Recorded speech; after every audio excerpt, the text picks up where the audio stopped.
Hello बच्चा लोग, welcome to new session. तो हमने हमारा लास्ट सेशन जो लिया था वो हमारा इंट्रोडक्टरी पोर्शन था। किसका? एल्कीन्स का। आज हम क्या करने वाले हैं? आज हम मेथड्स ऑफ प्रिपरेशन स्टार्ट करने वाले हैं एल्कीन्स के। ठीक है, तो चलिए, हमारा आज जो मेन टॉपिक रहेगा that is the dehydrohalogenation ji. इसको प्यार से हम लोग बीटा एलिमिनेशन भी कह देते हैं। ठीक है, माफ कीजिएगा, थोड़ा सा मेरे में अंदर भी एनर्जी कम है। ये लेक्चर मैंने पूरा रिकॉर्ड किया था। ठीक है, ये लेक्चर कुछ गया था मेरे ख्याल से आधे घंटे के आसपास का। ठीक है, ये लेक्चर चला गया था, लेकिन मैंने वर्चुअल कैमरा जो था वो ऑफ किया हुआ था। सो पूरा लेक्चर जो था वो रिकॉर्ड नहीं हुआ। तो अभी हम फिर से पूरा लेक्चर रिकॉर्ड कर रहे हैं, उसके लिए माफ कीजिएगा। चलिए, डिहाइड्रोहेलोजिनेशन जो होता है ये किसका प्रोसेस होता है? यहाँ पर आप नाम को अगर तोड़ दो तो ये क्या है? डी। डी का मतलब ये केमिस्ट्री में क्या होता है? रिमूवल। ठीक है, डी का मतलब रिमूवल। हाइड्रो वर्ड यूज होता है हाइड्रोजन के लिए, और हेलोजन तो आपको पता ही है। ठीक है, तो ये क्या है? डिहाइड्रोहेलोजिनेशन, यानी कि आपका रिमूवल किसका? हाइड्रोजन का, और किसका? एक हेलोजन का।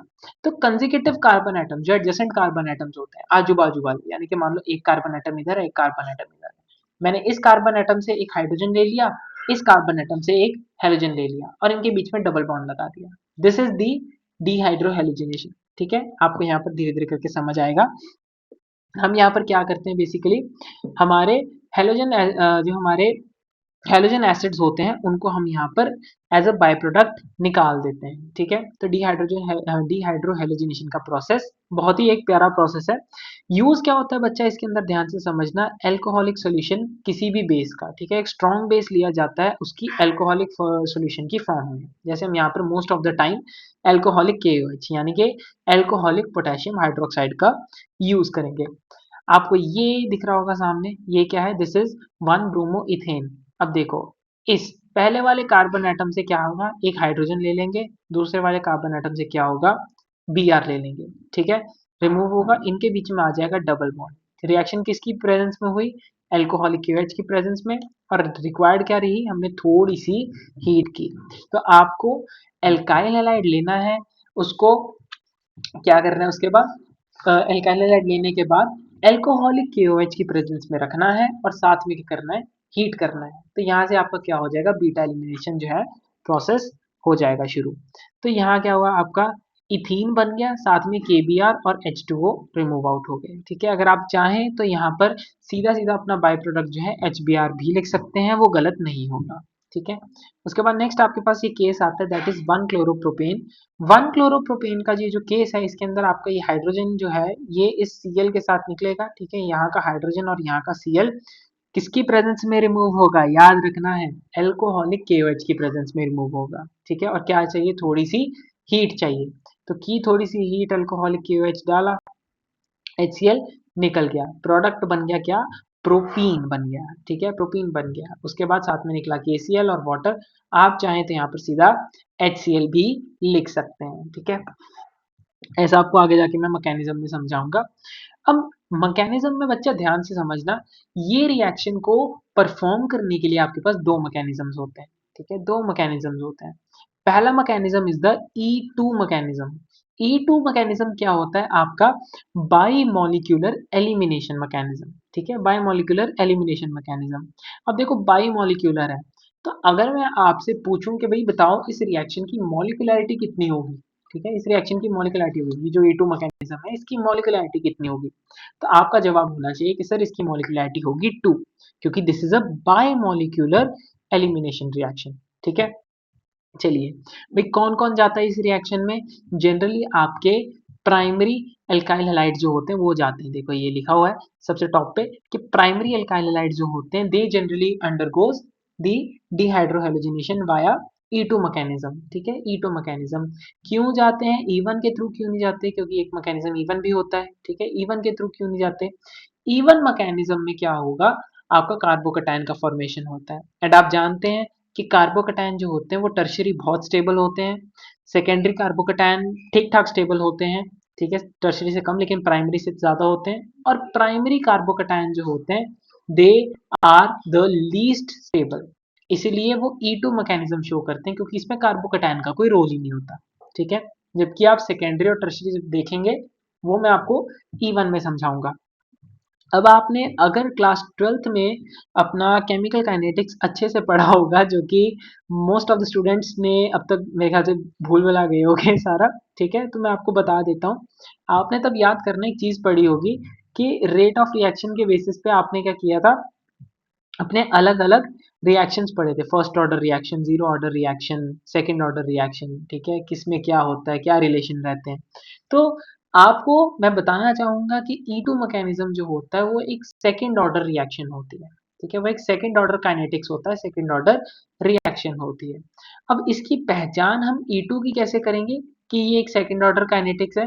इसकी पहचान यहाँ से होगी कि इसका rate of reaction alkyl halide की कंसंट्रेशन पर भी डिपेंड करता है और बेस की कंसंट्रेशन पर भी डिपेंड करता है, ठीक है? ये E2 और E1 के बीच का एक बहुत बड़ा फ़र्क है। E1 जो होता है वो सिर्फ़ एल्काइल हैलाइड की कंसंट्रेशन पर डिपेंड करता है। आप सिर्फ़ अभी E2 को याद रखिए। तो E2 मैकेनिज़्म जो होता है, ठीक है? यानी कि बायमॉलिक्यूलर एलिमिनेशन, वो क्या होगा? उसमें rate of reaction alkyl halide की कंसंट्रेशन और बेस की कंसंट्रेशन दोनों के प्रोपोर्शनल होता है, दोनों पे डिपेंडेंट होता है, ठीक है?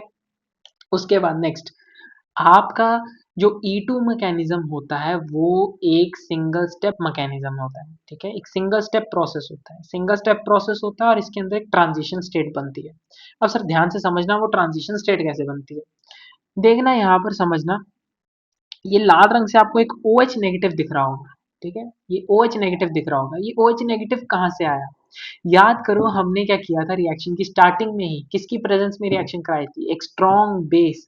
स्ट्रॉन्ग बेस का मतलब जो जल्दी से ऐसे चुटकियों में OH नेगेटिव रिलीज कर दे।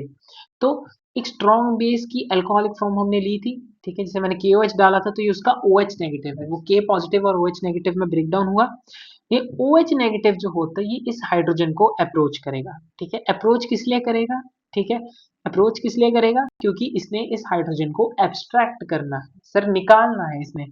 तो ये क्या करेगा, इस हाइड्रोजन को निकालने की कोशिश करेगा। उस कोशिश में क्या करेगा, ये पहले अल्टीमेटली एक पार्शियल सा बॉन्ड बनाना चाहेगा इस हाइड्रोजन के साथ, ठीक है? जिसको हम यहाँ पर ये डॉटेड लाइन से रिप्रेजेंट कर रहे हैं, ठीक है? क्लियर है इतनी बात? अब देखो भाई, हाइड्रोजन जो है अगर उसको OH का साथ मिल गया है तो वो क्या बन जाएगा, OH2 नेगेटिव बन जाएगा साथ में, ठीक है? और OH2 नेगेटिव तो एक बहुत ही अच्छा लिविंग ग्रुप होता है। तो वो क्या करेगा, इस कार्बन और हाइड्रोजन के बीच के बॉन्ड को छोड़ देगा और ये बॉन्ड किस पे चला जाएगा, कार्बन कार्बन के बीच में, ठीक है? यानी कि कार्बन कार्बन का पाई बॉन्ड बन जाएगा।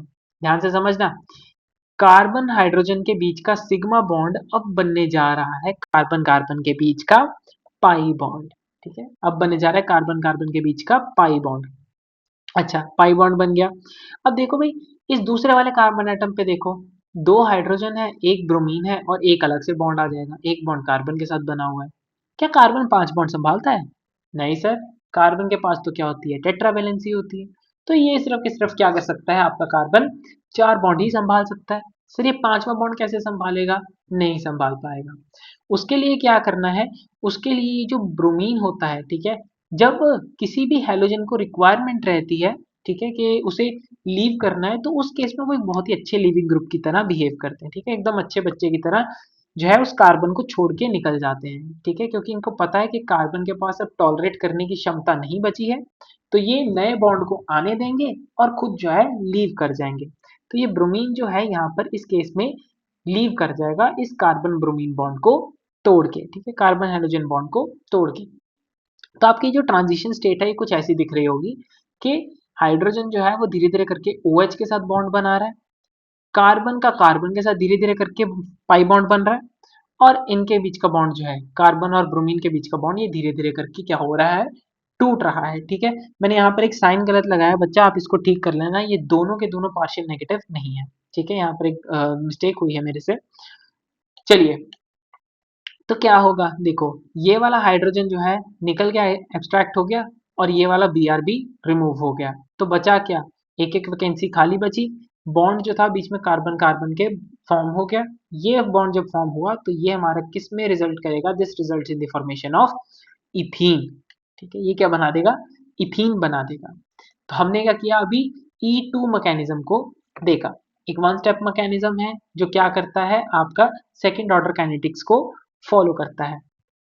अब देखो, इसके मैकेनिज्म के बारे में एक बहुत ही इंपॉर्टेंट पॉइंट है कि इसका मैकेनिज्म जो है वो एक कंसर्टेड मैकेनिज्म है। भाई कंसर्टेड मैकेनिज्म क्या होता है? कंसर्टेड मैकेनिज्म हम किसी ऐसे मैकेनिज्म को बोलते हैं केमिस्ट्री की लैंग्वेज में जिसमें आपके 2 या 3 स्टेप्स एक साथ काम कर रहे हैं, ठीक है, एक साथ, not exactly the at the same time लेकिन almost at the same time, ठीक है, almost at the same time. अब यहाँ पर ऐसा क्यों हो रहा है, मैंने क्यों बोला कि ये कंसर्टेड मैकेनिज्म है? देखो भाई, कार्बन हाइड्रोजन का सिग्मा बॉन्ड, ठीक है, याद करो अभी पीछे मैंने आपको पढ़ाया है, कार्बन हाइड्रोजन का सिग्मा बॉन्ड, ये देखो मैं जूम कर रहा हूँ, देखो कार्बन हाइड्रोजन का सिग्मा बॉन्ड है, ठीक है, ब्रेक हो रहा है, कार्बन हेलोजन का सिग्मा बॉन्ड ब्रेक हो रहा है, ठीक है, और कार्बन कार्बन के बीच में पाई बॉन्ड का फॉर्मेशन हो रहा है। ये तीनों step almost at the same time चलते हैं। दैट्स वाई मैं कह रहा हूं कि this is a concerted mechanism, क्योंकि carbon halogen and carbon hydrogen के सिग्मा बॉन्ड ब्रेक होना और कार्बन कार्बन के बीच में पाई बॉन्ड का फॉर्मेशन होना ये एट द सेम टाइम चल रहा है, ठीक है, approximately eight the same time चलता है। दूसरी बात इस मैकेनिज्म के बारे में बड़ी जरूरी है कि बेशक ये एक एलिमिनेशन मैकेनिज्म है, लेकिन इसके अंदर थोड़ा सा तड़का जो है हमें किसका देखने को मिलता है, सब्स्टिट्यूशन का भी देखने को मिलता है, ठीक है। सर आप कैसे कह सकते हो? तो देखो ध्यान से मैं बताता हूँ आपको। Elimination reaction are always accompanied by substitution reaction as well, लेकिन सर आपने इस बात का सबूत नहीं दिया। सबूत इस बात का क्या है? सबूत इस बात का बच्चा ये है कि अगर इसके अंदर मैं कह रहा हूँ कि सब्स्टिट्यूशन थोड़ी थोड़ी आ रही है, ठीक है, सब्स्टिट्यूशन थोड़ी थोड़ी आ रही है, तो क्या वो जो OH था क्लोरीन को आपके ब्रोमीन को सब्स्टिट्यूट कर देगा? बिल्कुल करेगा, यानी कि अल्कोहल फॉर्मेशन होनी चाहिए। तो देखो वही सेम चीज यहाँ पर होती है कि in the previous reaction along with ethylene, जो पीछे हमने पढ़ी ये रिएक्शन, यहाँ पर इथाइलिन ये जो बन रहा है, इस इथाइलिन के साथ साथ थोड़ा सा क्या बन जाता है आपका, इथाइल अल्कोहल भी बन जाता है, यानी कि उस ब्रोमीन की जगह पे OH सब्स्टिट्यूट हो रहा होगा, तभी तो इथाइल अल्कोहल बनेगा। तो उस ब्रोमीन की जगह पे अल्कोहल सब्स्टिट्यूट हो रहा है, यानी कि थोड़ा थोड़ा सा बीच में क्या हो रहा है आपका, हमको सब्स्टिट्यूशन का भी रूप देखने को मिलता जा रहा है। चलिए अब जी सवाल आता है, मान लीजिए आपके पास एक डबल बॉन्डेड एल्काइल हैलाइड ही है, ठीक है, डबल बॉन्डेड एल्काइल हैलाइड ही है। अब देखिए डबल बॉन्डेड एल्काइल हैलाइड का क्या केस होता है, उसमें आप 2 फॉर्म्स में इमेजिन कर सकते हैं, एक फॉर्म होती है सिस और एक फॉर्म होती है ट्रांस, इतना तो हम जानते हैं। तो क्या होगा कि आपकी जो ट्रांस फॉर्म है और सिस फॉर्म है, अगर मैं आपसे पूछूं कि E2 मैकेनिज्म कौन जल्दी शो करेगी, आपका जवाब क्या होगा? क्या ट्रांस शो करती है या फिर सिस शो करती है? जवाब है कि E2 mechanism in case of आपके डबल बॉन्डेड अल्काइल हैलाइड्स, वो कौन जल्दी शो करेगी? ये E2 मैकेनिज्म, ठीक है, E2 मैकेनिज्म कौन शो करेगी, सॉरी आपका ट्रांस जो है वो क्या करेगा, E2 मैकेनिज्म जल्दी शो करेगा, ठीक है। सिस इस मामले में स्लो रहता है। चलिए भाई, अब नेक्स्ट हमारी आती है क्या चीज, E1 reaction. E1 reaction is your unimolecular elimination reaction. भाई अगर मैं आपसे पूछूं कि बच्चा बताओ इस रिएक्शन की मॉलिक्यूलरिटी क्या होगी, तो आप क्या बताएंगे? सर इस रिएक्शन की मॉलिक्यूलरिटी होगी 1, जैसा कि आपने बताया था। तो यहाँ पर क्या होगा आपके, जैसे E2 मैकेनिज्म मैंने बताया, प्राइमरी जो है वो ज्यादा E2 मैकेनिज्म पसंद करते हैं, तो सेकेंडरी और टर्शरी जो होते हैं वो E1 मैकेनिज्म में जाना ज़्यादा पसंद करते हैं। अब सर ऐसा क्यों? ऐसा इसलिए बच्चा क्योंकि E1 मैकेनिज्म जो होता है उसके अंदर आपकी कार्बोकटायन फॉर्मेशन होती है, और कार्बोकटायन फॉर्मेशन आपको पढ़ा हुआ है, मैंने आपको पढ़ाया हुआ है मैंने कि कार्बोकटायन जो जब बनते हैं तो टर्शरी कार्बोकटायन ज़्यादा स्टेबल होता है, सेकेंडरी उससे कम स्टेबल होता है और प्राइमरी सबसे बेकार, ठीक है, प्राइमरी सबसे कम स्टेबल होता है। तो सेकेंडरी और टर्शरी ये दोनों को सपोर्ट करती है आपकी E1 मैकेनिज्म, ठीक है, जबकि E2 मैकेनिज्म जो होती है वो प्राइमरी के लिए बनी है, क्योंकि प्राइमरी जो है कार्बोकटायन उतना स्टेबल नहीं होता, तो वो E1 मैकेनिज्म बेयरली या फिर ऑलमोस्ट इम्पॉसिबल होती है उसके लिए E1 मैकेनिज्म में जाना। चलिए तो कौन करेगा? आपका सेकेंडरी और टर्शियरी अल्काइल हैलाइड्स इस रिएक्शन को शो करेंगे। आपके सामने एक एग्जांपल है, मैं आपको एग्जांपल दिखा देता हूँ। आपके सामने टर्शियरी ब्यूटाइल ब्रोमाइड है, ये अल्कोहलिक KH डाला, हीट किया, मतलब हमने थोड़ा सा उसको, तो क्या बन गया, आइसोब्यूटाइलिन बन गया, और साथ में आपका बाई प्रोडक्ट HBr निकल गया, जैसे कि हम अभी तक डिस्कस करते आ रहे हैं। तो ये क्या हुआ आपका HBr साथ में बाई प्रोडक्ट निकल गया। अब इस रिएक्शन के बारे में खास बातें ध्यान रखना, E1 और E2 के बीच में डिफरेंसेस के साथ हम पढ़ेंगे। जैसे E2 मैकेनिज्म मैंने आपको बताया कौन सा रिएक्शन होता है, सेकंड ऑर्डर रिएक्शन होती है। E1 मैकेनिज्म होती है फर्स्ट ऑर्डर रिएक्शन, ठीक है, फर्स्ट ऑर्डर रिएक्शन। और सर फर्स्ट ऑर्डर रिएक्शन का आप कैसे एक्सप्लेन करोगे? फर्स्ट ऑर्डर रिएक्शन जो होती है इसे एक्सप्लेन किया जाता है with respect to even reaction कि इसमें जो रेट ऑफ रिएक्शन है वो सिर्फ और सिर्फ एल्काइल हैलाइड की कंसेंट्रेशन पे डिपेंड करता है। E2 में क्या था? E2 में जो रेट था वो एल्काइल हैलाइड की कंसेंट्रेशन पे तो डिपेंड करता था, लेकिन साथ में बेस की कंसेंट्रेशन पे भी डिपेंड करता था। अब क्या हो रहा है? अब आपका जो रेट ऑफ रिएक्शन है वो क्या है? एल्काइल हैलाइड की कंसेंट्रेशन पे डिपेंड करेगा, लेकिन साथ ही किसके अंदर सॉरी सिर्फ और सिर्फ एल्काइल हैलाइड की कंसेंट्रेशन पे डिपेंड करेगा, बेस की कंसेंट्रेशन पे नहीं डिपेंड करेगा आपका E1।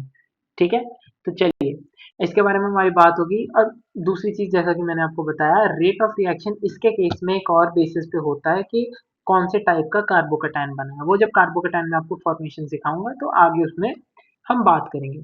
देखिए ये एक टू स्टेप प्रोसेस होता है। ये टू स्टेप प्रोसेस जो है ये कैसा प्रोसेस है? इसमें पहला स्टेप आपका होता है स्लो स्टेप। अब पहले स्टेप में क्या होगा? आपका एल्काइल हैलाइड आयोनाइज होगा, ब्रेक डाउन होगा उसका। ठीक है, देखिए क्या होगा, ये आपका एल्काइल हैलाइड है। ठीक है, ये क्या है? आपका एल्काइल हैलाइड है पूरा का पूरा। यहाँ पर कार्बन और हाइड्रोजन के बीच का बॉन्ड जो है वो ब्रेक हो जाएगा। तो यहाँ पर क्या है, एक कार्बोकैटायन का फॉर्मेशन होगा और एक आपका Br नेगेटिव निकल जाएगा। ठीक है, ये क्या हो, पहला स्टेप ब्रेक डाउन। अब सर ये होता है एक स्लो स्टेप प्रोसेस। क्या है ये? एक स्लो स्टेप प्रोसेस। और हमेशा याद रखना एक slow step process is always the rate determining process, यानी कि ये स्टेप डिटरमाइन करेगा कि रेट ऑफ रिएक्शन क्या होगा, ना कि सेकंड वाला स्टेप। तो फर्स्ट स्टेप आपको समझ आया क्या होगा? इसमें कार्बोकैटायन का फॉर्मेशन होगा और Br नेगेटिव निकल जाएगा। सेकंड स्टेप में ध्यान से समझना, सेकंड स्टेप में क्या होगा? सेकंड स्टेप में क्योंकि अभी फर्स्ट स्टेप में हमारे पास कार्बोकैटायन बना था, तो इस कार्बोकैटायन के इस प्लस चार्ज को हटाने के लिए जो कार्बोकैटायन वाला कार्बन है उसके आजू बाजू वाले कार्बन में से कोई एक बहुत रैपिडली अपना प्रोटॉन लूज करेगा। सर प्रोटॉन क्या होता है? याद करो, H पॉजिटिव बताया था मैंने। तो ये देखो जैसे यहाँ पर ये वाला कार्बन एटम है, ठीक है, पॉजिटिव जो कार्बोकैटायन है आपका, कार्बोकैटायन वाला कार्बन, उसके बाजू वाला कार्बन जो है वो अपना क्या करेगा, हाइड्रोजन रिमूव कर लेगा, रिलीज कर देगा। किस फॉर्म में? H पॉजिटिव प्रोटॉन के फॉर्म में कर दिया रिलीज। ये देखो H पॉजिटिव रिलीज कर दिया। ये जो H पॉजिटिव इसने रिलीज किया है ये बॉन्ड कहाँ पर शिफ्ट होगा? इन दो कार्बन एटम्स के बीच में शिफ्ट हो जाएगा। ठीक है, क्यों? क्योंकि यहाँ पर क्या हुआ, अब वैकेंसी क्रिएट हो गई है।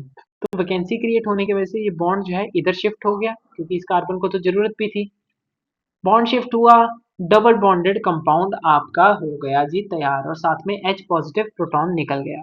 अब ध्यान से समझना रिएक्शन को, अगर मैं थोड़ा सा आपको पीछे लेके जाऊं तो ये देखिए यहाँ पर हमारा एक बाई प्रोडक्ट भी फॉर्म होता, HBr यहाँ पर फॉर्म हो रहा है। तो सर ये HBr कैसे फॉर्म हुआ?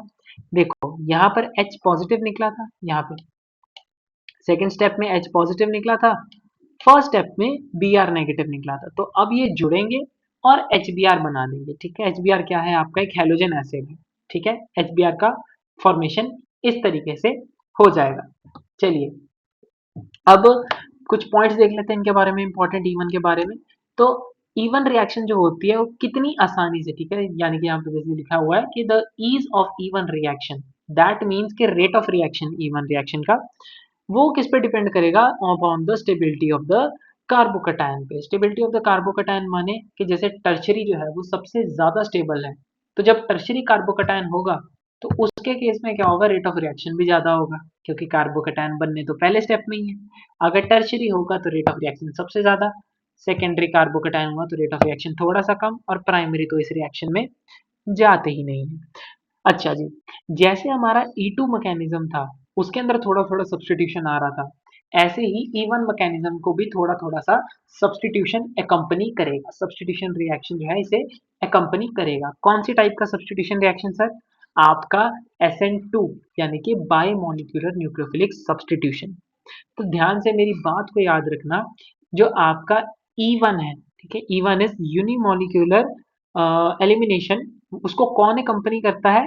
बाई मॉलिक्यूलर न्यूक्लियोफिलिक सब्सटीट्यूशन, यानी कि E1 और SN2 ऐसे कॉम्बिनेशन बना के याद रखना कि एक दूसरे के जो उल्टे थे वो एक दूसरे इसको एकम्पनी करते हैं। ठीक है, SN2 जो है वो E1 को एकम्पनी कर रहे हैं। भाई आज लास्ट हमारा जो टॉपिक है दैट इज द सेट्ज़ेफ रूल। अब आपने पूरा डिहाइड्रोहेलोजिनेशन पढ़ लिया, लेकिन फॉर केस आपके सामने मैंने ये केस दे रखा है, 4 कार्बन है, 2 ब्रोमोब्यूटेन है, ये 4 कार्बन है, इसमें आपको ब्रोमीन यहाँ पर मिल रहा है दूसरे कार्बन पे।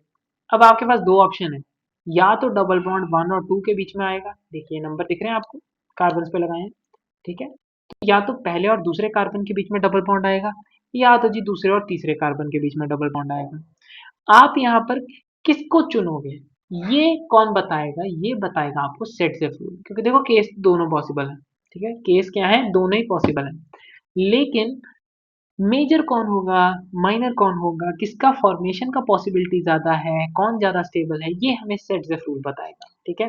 तो सेट्ज़ेफ रूल की स्टेटमेंट को देखो ध्यान से। According to this rule, in dehydrohalogenation, the preferred product is that alkene which has the greater number of alkyl groups attached to the double bonded carbon atom। यानी कि आप डबल बॉन्डेड कार्बन एटम को देखिए, जिसके पास दोनों के दोनों double bonded carbon atom के पास जिस केस में ज्यादा एल्काइल ग्रुप्स होंगे वो जीत जाएगा, यानी कि वो मेजर प्रोडक्ट होगा। तो आपके पास ये पहली पॉसिबिलिटी थी 1 और 2 के बीच में डबल बॉन्ड।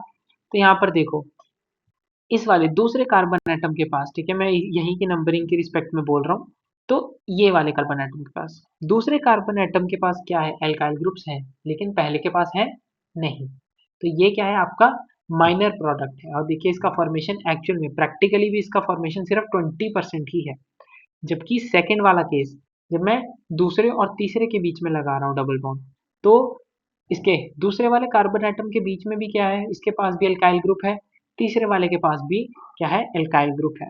तो ये वाला जो है मुझे सेटिस्फैक्टरी लग रहा है, जिसकी वजह से मैं इसे क्या करूंगा, मेरा मेजर प्रोडक्ट घोषित कर दूंगा। और प्रैक्टिकली भी ये इसका फॉर्मेशन जो होता है 2 ब्रोमोब्यूटेन से, वो क्या होता है, 80% होता है, ठीक है। 2 ब्रोमोब्यूटेन से 80% फॉर्मेशन इसी का होता है, ठीक है, ब्यूट 2 इन का। चलिए, तो आज का लेक्चर हमारा यहीं पे समाप्त होता है। नेक्स्ट लेक्चर में आपसे जल्दी मुलाकात होगी। नेक्स्ट अब आपके, मैं आपको बता देता हूँ थोड़ा सा जनरली, मैंने यहाँ पर लिख के लगा रखा है, तो एल्कीन्स जो है अभी आपके तकरीबन 10 से 11 लेक्चर्स लेंगे, लेकिन वो बड़े मज़ेदार लेक्चर्स होंगे। काफ़ी ब्यूटीफुल रिएक्शंस एंड मैकेनिज्म हम उनके समझेंगे। तब तक चैनल के साथ बने रहना, सेशन पसंद आया लाइक करना, आगे के सेशंस के लिए नोटिफिकेशन चाहिए सब्सक्राइब करो, वो लाल बटन है, ठीक है, सब्सक्राइब करो, बेल आइकन को ऑल पे सेट कर दो ताकि हर लेक्चर की नोटिफिकेशन तुम्हें टाइम से मिल जाए। और जो आज नोट्स के स्क्रीनशॉट लिए हैं कृपया इसको अपने फ़ोन में मत रखना, इसके प्रिंट आउट्स निकलवा लेना। फ़ोन में अगर रखना है तो प्लीज़ थोड़ा सा डिस्ट्रैक्शन से बचना, ठीक है, पीडीएफ की फॉर्म में इसको रखना अपने फ़ोन में, ताकि नेट ऑफ करके इसको देख सको, ठीक है। फ़ोन से पढ़ना थोड़ा सा रिस्की रहता है डिस्ट्रैक्शंस के मामले में। तो चलिए नेक्स्ट लेक्चर में मुलाकात होगी।